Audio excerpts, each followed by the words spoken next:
15वां बाब। पिलातुस के सामने। और जो ही सुबह हुई, सरदार काहिनों ने बुजुर्गों और फकीहों और सारी अदालत आलिया के साथ मशवरत करके यीशु को बांधा और ले जाकर पिलातुस के हवाले किया। और पिलातुस ने उससे पूछा, क्या तू यहूदियों का बादशाह है? उसने जवाब में उससे कहा, तू खुद ही कहता है। और सरदार काहिन उस पर बहुत सी बातों का इल्जाम लगाते रहे। तब पिलातुस ने उससे फिर पूछा, क्या तू कुछ जवाब नहीं देता? देख, वो तुझ पर कितनी बातों का इल्जाम लगाते हैं। लेकिन यीशु ने फिर कोई जवाब न दिया, यहाँ तक कि पिलातुस ने ताज्जुब किया। और वो ईद पर एक कैदी को उनकी खातिर छोड़ दिया करता था, जिसके लिए वो अर्ज किया करते थे। और बराबा नाम का एक शख्स उन बागियों के साथ मुक़ीद था जिन्होंने बगावत में खून किया था।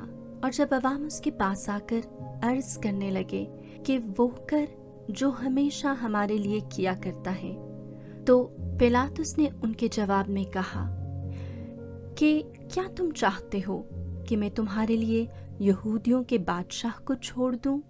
क्योंकि वो जानता था कि सरदार काहिनों ने हसद से उसे हवाले किया है। मगर सरदार काहिनों ने अवाम को उभारा कि वो उनके लिए बराबा को छोड़ दे। और पिलातुस ने फिर मुखातिब होकर उनसे कहा, फिर जिसे तुम यहूदियों का बादशाह कहते हो, उसके साथ मैं क्या करूं? वो फिर चिल्लाए, इसे सलीब दे। मगर पिलातुस ने उनसे कहा, क्यों? इसने क्या बुराई की है? तब वो और भी चिल्लाए, इसे सलीब दे। तब पिलातुस ने अवाम को खुश करने के इरादे से उनके लिए बराबा को छोड़ दिया और यीशु को कोड़े लगवाकर हवाला किया कि मसलूब किया जाए। कांटों का ताज। और सिपाही उसे किले के सहन में ले गए और सारे दस्ते को इकट्ठा किया। और उन्होंने उसे अर्गवानी पोशाक पहनाई और कांटों का ताज बनाकर उसके सर पर रखा और उसे सलाम करने लगे कि यहूदियों के बादशाह सलाम। और वो उसके सर पर सरकंडा मारते और उस पर थूकते और घुटने टेक कर उसे सजदा करते रहे। और जब उससे ठट्ठा कर चुके तो अर्गवानी पोशाक उस पर से उतारी और उसी के कपड़े उसे पहनाकर उसे सलीब देने को बाहर ले गए। राहे सलीब। और शमाम नामी एक कैरवानी शख्स जो सिकंदर रूफस का बाप था, उधर से गुजरा तो उन्होंने उसे बेगार में पकड़ा ताकि उसकी सलीब उठा ले। और वो उसे जुलजत्ता मुकाम में लाए, जिसका तर्जुमा खोपड़ी की जगह है, और मैं में मुर मिलाकर उसे दी, पर उसने ना ली। यीशु मसलूब।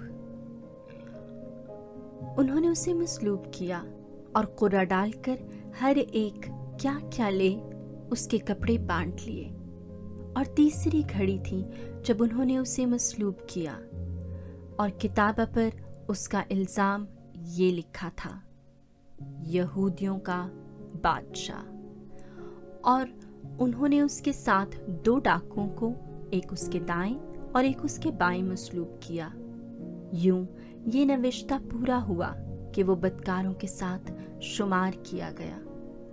और जो पास से गुजरते थे वो सर हिला हिला कर उस पर कुफ्र बकते थे और कहते थे कि वाह, तू जो खुदा की हैकल को ढाता और 3 दिन में फिर बनाता है, अपने आप को बचा और सलीब पर से उतर आ। और इसी तरह सरदार काहिन भी माफकियों के आपस में यूं कहकर ठट्ठा करते थे कि इसने औरों को बचाया, अपने आप को बचा नहीं सकता। इस्राएल का बादशाह अल मसीह अब सलीब पर से उतर आए ताकि हम देखें और ईमान लाएं, और वो भी जो उसके साथ सलीब पर खींचे गए थे उसे मलामत करते थे। वफाते मसीह।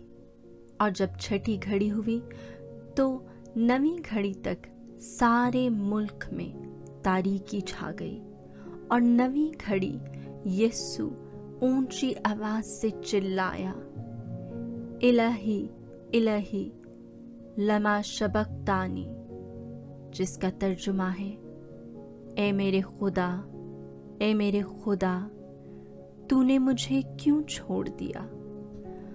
वो जो वहां खड़े थे ये सुनकर कहने लगे कि देखो वो इलियास को बुलाता है। और एक ने दौड़कर और अस्फंज को सिरका से भरकर और सरकंडे पर रखकर उसे पीने को दिया और कहा, हम देखें शायद इलियास उसे उतारने आए। तब यीशु ने बड़ी आवाज से चिल्लाकर जान दे दी और हैकल का पर्दा ऊपर से नीचे तक फटकर 2 टुकड़े हो गया। और जो सूबेदार उसके सामने खड़ा था, जब उसने उसे यूं जान देते देखा तो कहा, ये आदमी दर हकीकत खुदा का बेटा था। और कई औरतें दूर से देख रही थीं। उनमें मरियम मजदली और मरियम छोटे याकूब और यूसुफ की माँ और सलोमी थी।